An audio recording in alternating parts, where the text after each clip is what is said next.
Dans le cadre d'un travail en équipe, il peut être utile de laisser des commentaires sur certaines zones de vos photos sous forme de post-it. C'est pour cela que Photoshop CS6 a créé l'outil Annotation qui va s'avérer très utile si vous souhaitez par exemple associer à vos clichés des commentaires de révision, des notes ou encore n'importe quelle information pratique. Comme vous pouvez le voir, j'ai ici une photographie que j'ai actuellement importée dans ma zone de travail et je souhaiterais justement insérer diverses informations concernant les différentes retouches qui devraient être faites sur cette photo. Donc pour cela, c'est très simple. Lorsque vous avez votre image ouverte, pour accéder à l'outil d'annotation, il vous suffit de vous rendre dans la palette de gauche et ici, vous pouvez retrouver maintenant directement la petite icône de l'outil d'annotation. Si cet outil n'est pas visible, il vous suffit de réaliser un clic droit sur l'outil pipette et de retrouver ici l'outil annotation. Alors vous avez maintenant dans la barre d'options différentes informations que vous pouvez rentrer, comme par exemple ici, le nom de l'auteur, donc je clique dedans et je peux saisir par exemple Fanny Dubois. Et donc le nom de l'auteur qui apparaîtra sur cette photo par la suite. De la même façon, je peux ici maintenant sélectionner la couleur que je souhaite attribuer à mon icône d'annotation. Donc actuellement celle-ci est rouge, je souhaiterais par exemple la modifier en sélectionnant une couleur rose comme ceci. Je clique alors sur OK. Et si je souhaite maintenant réaliser une annotation, il me suffit de cliquer par exemple sur cette zone-ci. Admettons que je souhaite supprimer l'herbe qui apparaît ici. Je peux alors réaliser un clic ici. J'ai ma petite icône qui apparaît de couleur rose.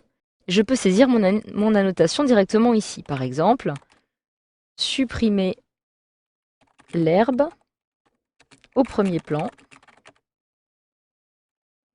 Voilà, j'ai donc ma première annotation qui a été saisie. Je peux décider maintenant d'en saisir une autre en cliquant ici. Puis, mettre la maison un peu plus en valeur. Je peux cliquer dans le fond. Admettons que je souhaite maintenant que cette photo dispose d'une profondeur de champ. Je peux saisir, appliquer une profondeur de champ. Et enfin, une dernière, je peux saisir ici maintenant, insérer du texte, deux points, les maisons du futur. Voilà, donc je dispose maintenant de 4 annotations sur ma photographie. Je peux décider à tout moment, si je le souhaite, de naviguer d'une annotation à une autre.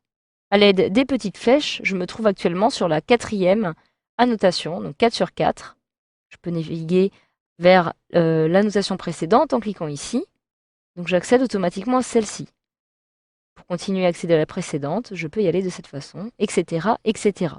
Je peux aussi tout simplement cliquer sur une annotation pour la retrouver. Je peux de la même façon cliquer et en maintenant mon clic enfoncé, déplacer l'annotation à un autre endroit de mon image. Je peux aussi à tout moment décider de modifier la couleur pour créer une nouvelle annotation. Alors maintenant, si je souhaite fermer cette annotation, il me suffit tout simplement de cliquer ici pour la réduire. Je retrouve ici à tout moment le panneau des annotations. Je peux aussi décider de réaliser un clic droit sur l'annotation en question, ouvrir l'annotation pour l'afficher, un autre clic droit, fermer l'annotation, etc., etc. De la même façon, si je me rends maintenant dans le menu affichage, je retrouve ici Extra qui est coché. Extra, et c'est justement ce qui va me permettre d'afficher ou de masquer les grilles, les repères, les contours de sélection, les tracés de destination et les tranches, mais aussi justement les annotations. Donc si je décoche Extra, j'ai toutes les annotations qui disparaissent. Je les affiche à nouveau en cliquant sur Extra, et je peux maintenant, si je le souhaite, décider de les supprimer. Donc pour supprimer une seule annotation, il me suffit de réaliser un clic droit dessus, supprimer l'annotation. Je confirme en cliquant sur oui. Et si je souhaite maintenant supprimer toutes les annotations sur ma photographie, je peux cliquer sur tout effacer.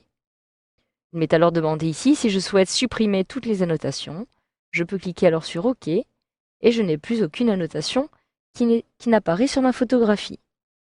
Donc voilà, grâce à cette formation, vous savez désormais maintenant comment utiliser les annotations sur vos images dans votre logiciel Photoshop CS6.